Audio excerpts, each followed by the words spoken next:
চম্পানগরীর রাজা উদয় ভানু, ধর্মপ্রাণ রাজা উদয় ভানুর রাজত্বে চম্পানগরের বাসিন্দারা সুখে শান্তিতে বাস করে। রাজা উদয় ভানুর দুই পুত্র, জ্যেষ্ঠ পুত্র চন্দ্রভানু আর কনিষ্ঠ পুত্র চিত্রভানু। বৃদ্ধ বয়সে রাজা উদয় ভানু একদিন পুত্রদের ডেকে বললেন, বাবারা শোন, আমার বয়স হয়েছে আর তাই শরীর ভালো থাকে না।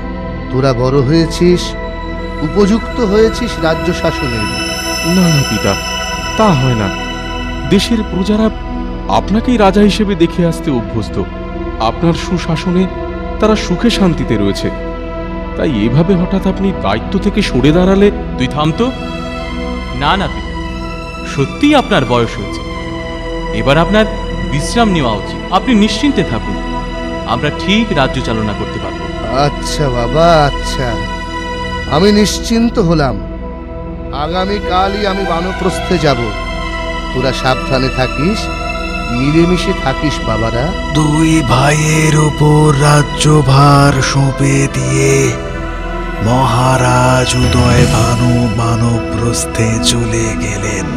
কিন্তু জ্যেষ্ঠ পুত্র চন্দ্রভানুর অন্য চিন্তা। কিন্তু দাদা, রাজ্যের ওই অংশ যে শুধুই মরুভূমি, ওই অংশে জনবসতি নেই বললেই চলে। আমি তোমার চেয়ে বয়সে বড়, তাই অভিজ্ঞতা আমার স্বভাবতই বেশি।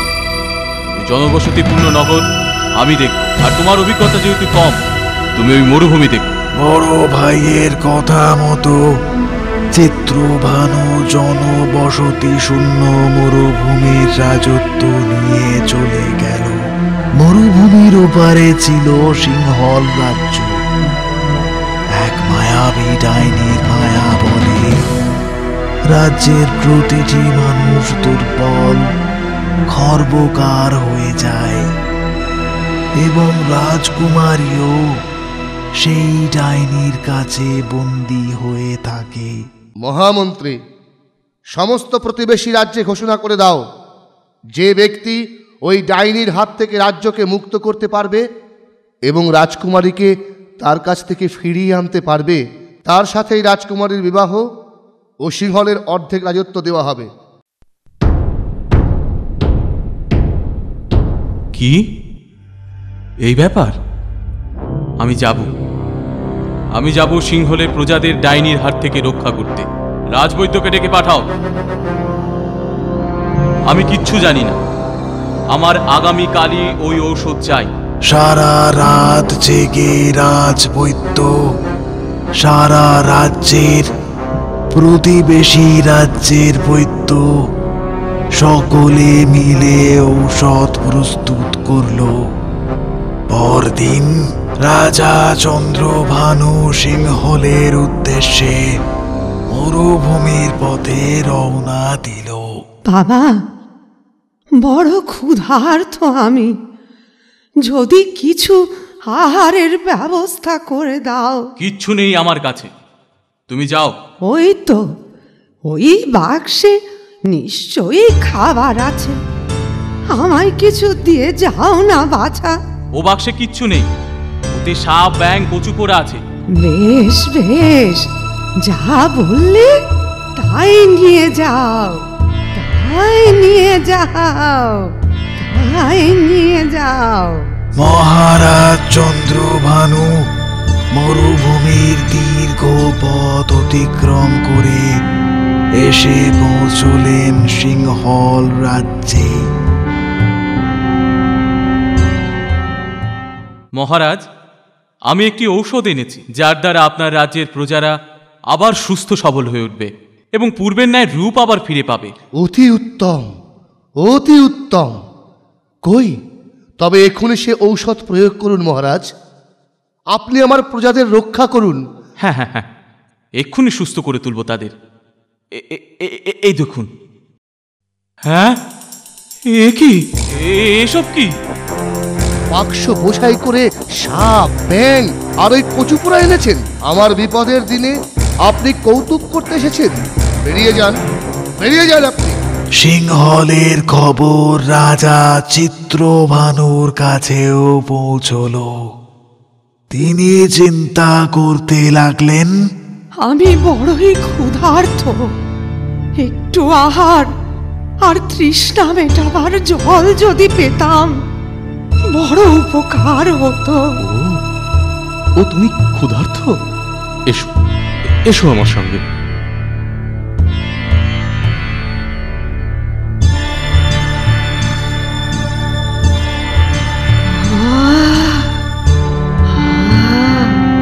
যেন প্রাণ ফিরে পেলাম। শোনো, আমি তোমায় আশীর্বাদ করছি। না না, আমায় নয়। আশীর্বাদ যদি করতেই হয় সিংহল রাজ্যের প্রজাদের করুন, তারা বড় কষ্টে আছে। বেশ, তবে এই নাও। এই আংটি দিয়ে কি হবে? সিংহল রাজ্যে গিয়ে এই আংটির উপরের ঢাকনা খুলে দিও। আংটির থেকে বেরোনো ধোঁয়ায় ছেয়ে যাবে সিংহল রাজ্য। দেখবে ধীরে ধীরে সেখানকার প্রজারা সুস্থ হয়ে আবার নিজ রূপ ফিরে পাচ্ছে। তাই নাকি?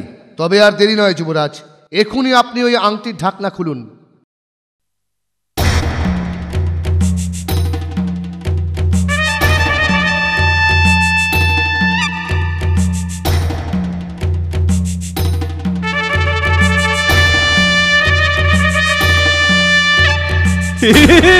কি আনন্দ! আমরা আগের মতো হয়ে গেছি, আমরা আগের মতো হয়ে গেছি। আশ্চর্য! আপনি আপনি আমার রাজ্য বাঁচালেন যুবরাজ। ধন্যবাদ, ধন্যবাদ যুবরাজ, ধন্যবাদ। এবার আমি আসি মহারাজ। দাঁড়ান যুবরাজ, এভাবে আমার রাজ্যকে রক্ষা করলেন, আমার কন্যাকে আমার কাছে ফিরিয়ে আনলেন, আর খালি হাতে ফিরে যাবেন? আজ থেকে সিংহল রাজ্যের অর্ধেক রাজত্ব আপনার, আর আমার একমাত্র কন্যার সঙ্গে আপনার বিবাহ দিতে চাই। মহারাজ, এটা কিন্তু ঠিক হলো না। এটা সিংহল রাজের কেমন বিচার? বেতাল, চিত্রভানু সৎ, পরোপকারী রাজা। কারোর বিপদে নিজ স্বার্থ ভুলে সর্বদা এগিয়ে যায় সে। যে মানুষ পরের জন্য, পরের মঙ্গলের জন্য নিজের সর্বস্ব দিতে পারে, তার নিজের বিপদের দিনে সকলের এগিয়ে আসাটাই স্বাভাবিক। এটাই প্রকৃতির নিয়ম। এক্ষেত্রেও তাই ঘটেছে। মজাদার বাংলা কার্টুনে মন ভরিয়ে তুলতে ডাউনলোড করুন ক্লিক অ্যাপ আর ট্যাপ করুন ক্লিক কিডসে।